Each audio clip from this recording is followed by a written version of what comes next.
Hello, my name is Marcus Johnstone. I'm the solicitor in charge of the firm at M.A.J. Law Solicitors. I recently had a telephone call from a new potential client who, after we discussed the issues, said, look, Marcus, I really can't afford any legal fees. I just don't have the money to pay for legal fees.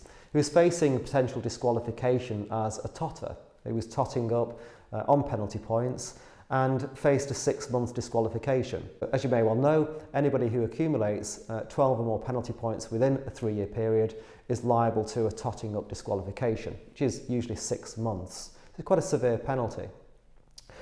So he asked me whether it's possible he's able to represent himself in court. So I thought produce this quick video just to give you some idea as to what should be argued or should be considered if you're considering going to court to represent yourself for a totting up disqualification.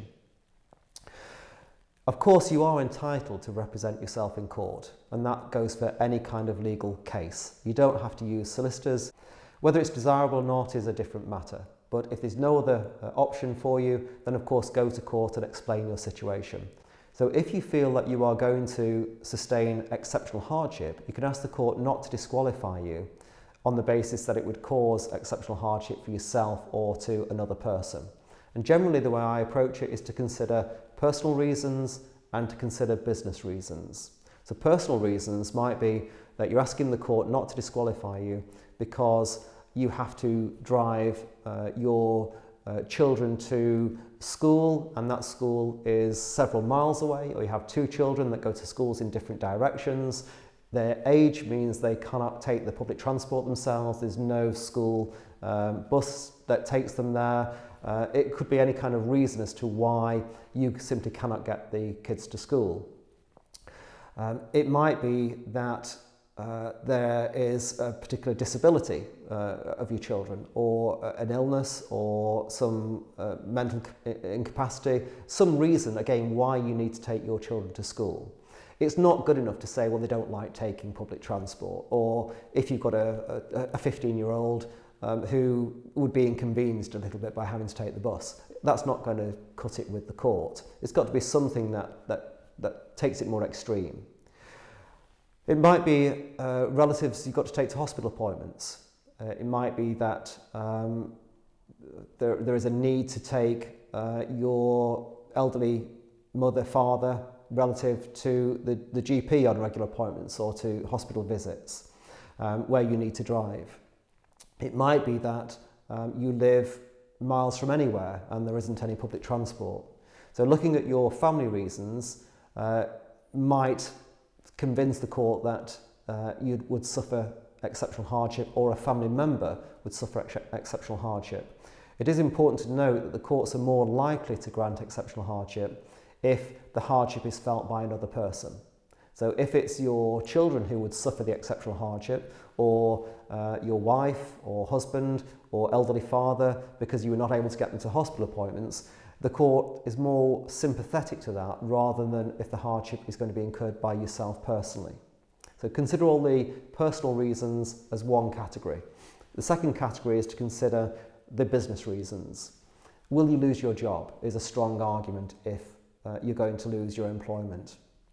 If you're employed and you live 50 yards away from your place of employment and you don't really need to drive to get to work and you don't drive when you're in work, clearly that argument is not going to work with the court. You're not going to suffer exceptional hardship. However, if you did drive for your living, or if you had to negotiate contracts for your employer, you had to drive during your day, and if you're not able to drive, that's going to have a severe impact on your employer's business, then that may amount to exceptional hardship. Again, it's concentrating more on the hardship felt by your employer. But even just your hardship personally, from a business point of view, may well work. So if you are an HGV driver or a taxi driver, or you're a salesperson, you're on the road all the time, and if you lose your license, you will lose your job, particularly if you're going to lose your career, if you're out of employment for 6 months, if you can't drive, then the court may consider that to be exceptional hardship. but it does need to be argued very carefully. Some courts are more willing to accept that as a reason, other courts will say, no, we're not going to consider that as a reason. It does need quite a forceful argument to get that across, and often helps with some case law arguments. It gets a little bit more difficult, and it's possible, it is beneficial if you can use a solicitor, but if not, if you are going yourself, then certainly try to stress that to the court. When you're looking at business reasons, try to back that up with some documentary evidence. If you can get a letter from your employer to say you're going to lose your business. If you're self-employed and you've got your business, take details about your business. If you are, let's say, self-employed, you've got a new company, or if you're employed by your company, but it's a relatively new company, it doesn't have a lot of money in the bank, it can't sustain you if you're not able to go out and apply your trade. If you had to carry tools of the trade around within your van, if you're a plumber or a builder, or you've got equipment that you need to carry around, if you're a hairdresser and you're mobile and you need to carry all this equipment around, and you can't do so without your license, again, that may amount to the exceptional hardship. But the courts will consider, is there any alternative means? Are your clients in one locality where you could travel easily, or they spread all around the country? How big is the equipment? Are you able to take taxis? And also they're looking at, if you were not able to drive for 6 months, what is that exceptional hardship going to be? If you are going to lose your job, that could be exceptional hardship.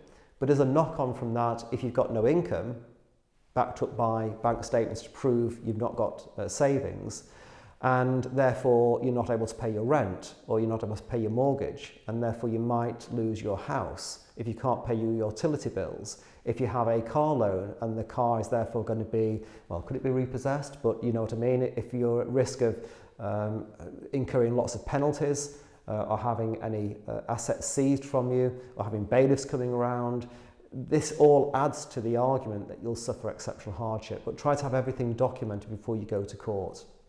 And then when you do go to court, get there early, check in with the court usher, and have everything structured as to what you want to go through. And then when you do go into court, you will have to give evidence under oath, and you will be against the prosecution solicitor. So it can be intimidating because the prosecution solicitor will be trying to convince the court that you're not going to suffer exceptional hardship. And the prosecution solicitor might ask you some questions. The judge or magistrates might ask you some questions. And you've got to be forceful in the evidence that you give. The prosecution will try to get you to say that, well, maybe you won't suffer hardship, or maybe you won't suffer that exceptional hardship, or maybe you won't suffer your job, or maybe you won't, suffer the loss of your job, or maybe you won't lose your house. And if you accept that, well, maybe you won't, the court may not find exceptional hardship. So you have to be very careful about what you say and how you say it, particularly when you're answering questions. But I hope that's helped. If you do decide that you want to consider using a solicitor to help with your case, please get in touch. A lot of the cases that we do are done on fixed fees. If we're representing you in court for exceptional hardship arguments, totting up potential disqualifications, trying to keep your licence and so on, we can often do that on a low fixed fee basis. So please get in touch. I'll be happy to discuss your case with you. Thank you for watching.